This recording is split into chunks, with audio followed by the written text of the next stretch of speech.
Hi po mga buddy, magandang araw po sa inyong muli. Magandang gabi kung anong oras man po sa kinaroroonan nyo ngayon. Ito mga buddy, nakabili na ako ng bagong stator ng electric fan ng customer. Standard yun, desk fan. Bali, kaya ako siya binilhan ng hindi ko na siya maremedyohan. Marami na siyang naputol na winding. Kaya sabi ko sa kanya, sa customer, palitan na lang ng stator na ganito.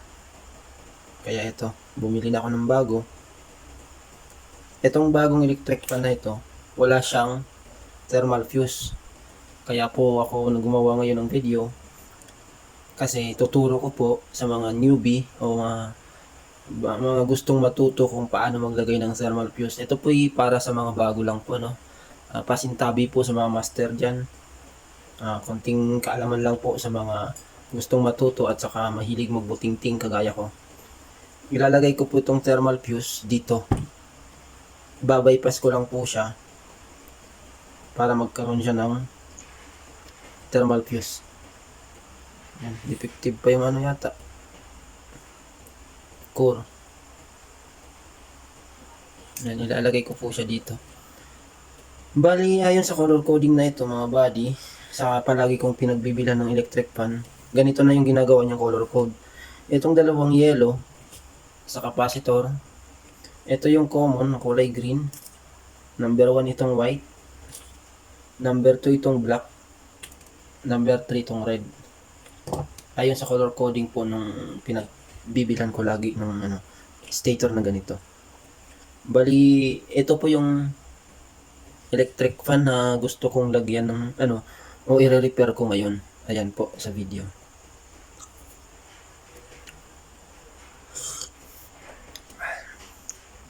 I-check muna natin mga buddy kung walang naputol dito. Malayo pa pinagbiyahihan nito mga buddy. Bumili pa ako doon sa Caloocan, papunta dito sa Bulacan. Umuwi ako doon. Test natin siya kung buo pa. Punta lang tayo sa ohms resistance. Ayan mga buddy, kung nakikita nyo. Ohms resistance.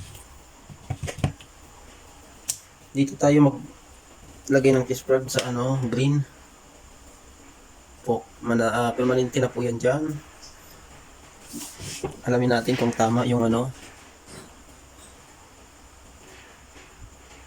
ayon sa pagkakaalam natin na number 1. Kung alin yung mataas na resistance dito sa tatlo, yun po yung number 1. At sa pangalawang mataas, number 2. Pinakamababa ay number 3. Alamin natin bawat isang resistance. Ito na po, nakakabit na po yung isa dito. Teka lang, habaan natin itong wire.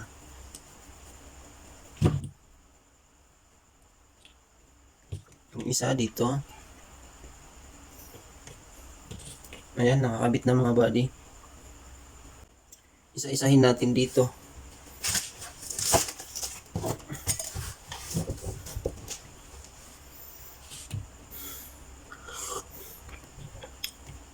Hanapin natin yung pinakamataas na reading. Ito na muna. White. Meron siyang 483 ohms. 483. Black. Meron siyang 433. Mas mataas pa rin to. 483, 433. Itong red. 383. Bali tama, ito yung pinakamababa. Alamin natin kung shorted. Ayan, buo naman mga buddy. Tapos ang isang wire dito konektado dito sa isa sa dilaw, sa common. Ayan, magkarugtong kasi yan sila doon sa winding. Okay, focus tayo dito mga buddy. Ganito po ako maglagay ng thermal fuse sa electric fan. Bypass thermal fuse kasi wala po itong thermal fuse. Bali mga buddy, dito ko siya ilalagay. Ganyan. Kailangan kasi mga buddy nakadikit siya sa winding. Dito. Nakadikit siya sa winding para ma-detect niya yung init. Maprotektahan niya yung ating stator. Pag masusunog siya, mauuna siyang bibigay. Ayan.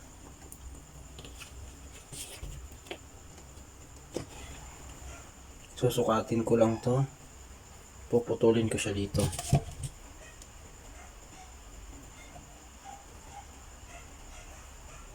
Yan. Tabi lang to, baka di kasi idodugtong natin yan mamaya. Check muna natin to kung buo. Ayan, buo siya mga buddy. May continuity.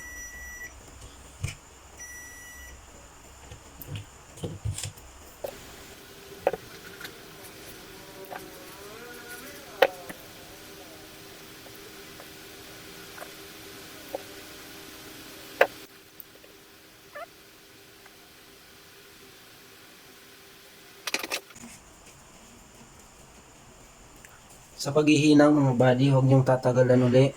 Paalala, huwag niyong patatagalin yung soldering iron dito sa paa ng thermal fuse. Baka mag-open agad yung thermal fuse.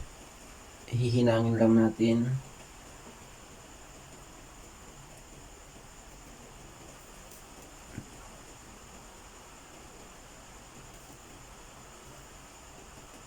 Yan. Okay na. Tapos puputulin ko dito. Saka natin lagyan ng insulator.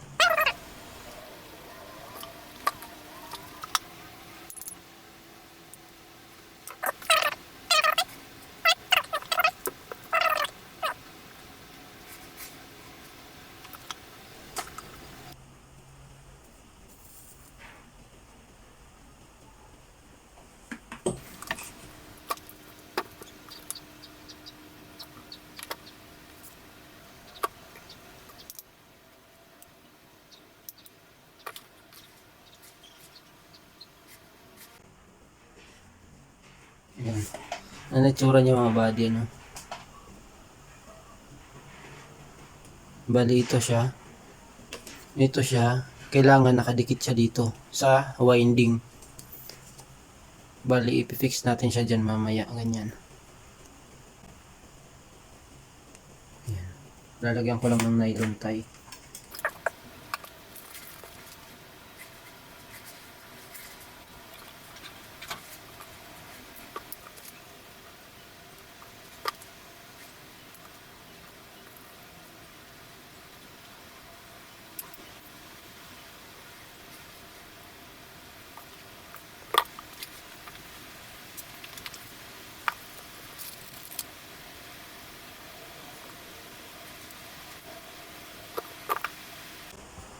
Okay na mga buddy.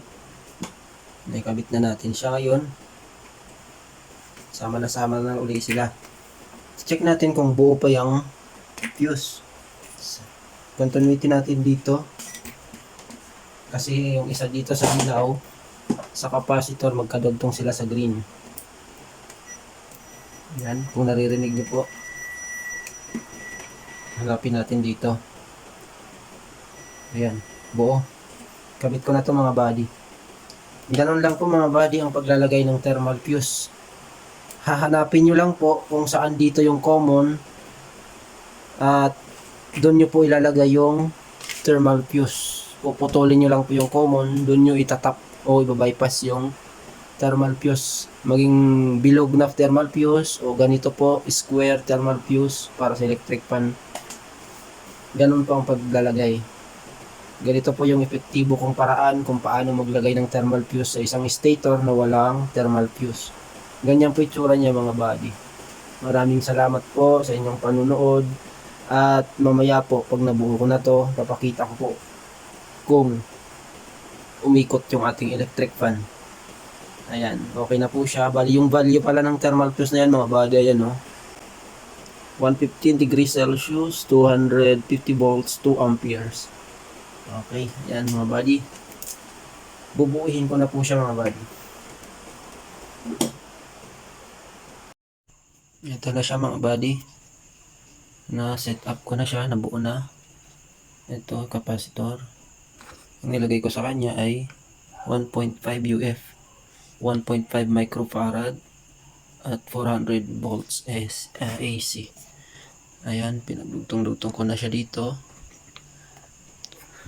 Bali, testing na natin mga buddy kung okay na. Ayan. Ito yung saksakan niya. Sasaksak ko lang dun. Ayan, nakasaksak na. Number 1. Yun. Umikot na siya mga buddy. Number 2. Number 3. Okay. Lagyan natin LC. Ayan na mga buddy. Naikabit ko na yung LC. At yung kanyang screen. Testing na natin. Ayan. Ito yung saksakan niya. Sasaksak ko lang doon. Yan. Kasaksak na. Let's try it. Number 1. Uy. Takas. Swing. Okay mga buddy. Maandar na siya. Number 2.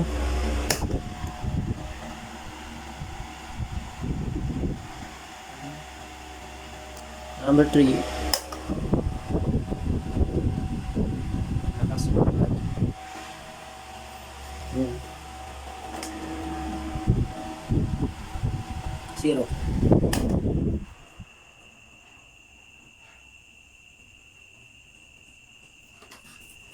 Ayos.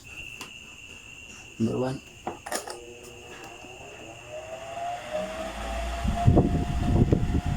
Pwede na natin to o isoli sa may-ari. Yan lang mga buddy, maraming salamat.